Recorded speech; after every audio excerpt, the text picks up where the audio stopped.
वालेकुम जी, क्या हाल चाल है, कैसे आप? इंशाल्लाह ठीक ठाक होंगे। तो ये मैं बनाने जा रही हूँ गोश्त और टींगे। मैंने लिया है 1 किलो गोश्त था छोटा, ठीक है, और मटन था।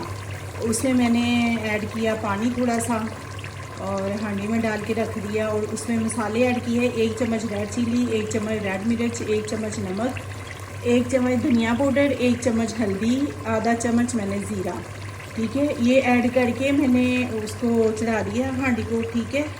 तो 2 टमाटर डाल दिए, 1 प्याज डाल दिया, लहसुन अदरक का पेस्ट डाल दिया। तो अभी देखिए माशाल्लाह ये हो चुका है, भून चुका है, पानी खुश्क हो गया है। तो माशाल्लाह गोश्त भी गल गया। तो इसमें मैं ऐड करूँगी टींगे जो मैंने कट करके रख ली हैं। बिस्मिल्लाह। इतने मज़े की ये रेसिपी बनती है, बहुत मज़े की। कोई तड़के शड़के लगाने की ज़रूरत नहीं है, दस्ती दस्ती काम होता है, ठीक है। बिस्मिल्लाह। इसकी अभी करते हैं थोड़ी सी बनाई, फिर चेक करते हैं जी। माशाल्लाह माशाल्लाह टींगे भून चुके हैं कितने मज़े के, और गोश्त भी साथ अच्छे से भून चुका है।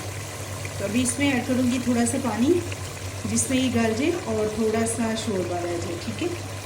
इसमें ऐड करते हैं बिस्मिल्लाह। बस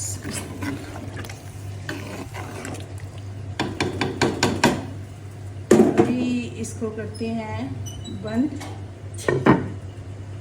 यहाँ पे चेक करते हैं, मैंने धनिया डाल दिया था। तो माशाल्लाह माशाल्लाह कितनी मज़े की हांडी बन चुकी है। ये देखिए कितने अच्छे से। तो मैंने इतना बस रखा है शोरबा, आप भी रखिएगा इतना ही, तो बड़ी मज़े की बनती है माशाल्लाह माशाल्लाह। तो बनाइएगा ज़रूर, ट्राई ज़रूर कीजिएगा, अपना ख्याल रखिएगा। कल मिलते हैं नई वीडियो के साथ। अल्लाह हाफिज़, सपोर्ट ज़रूर कीजिएगा।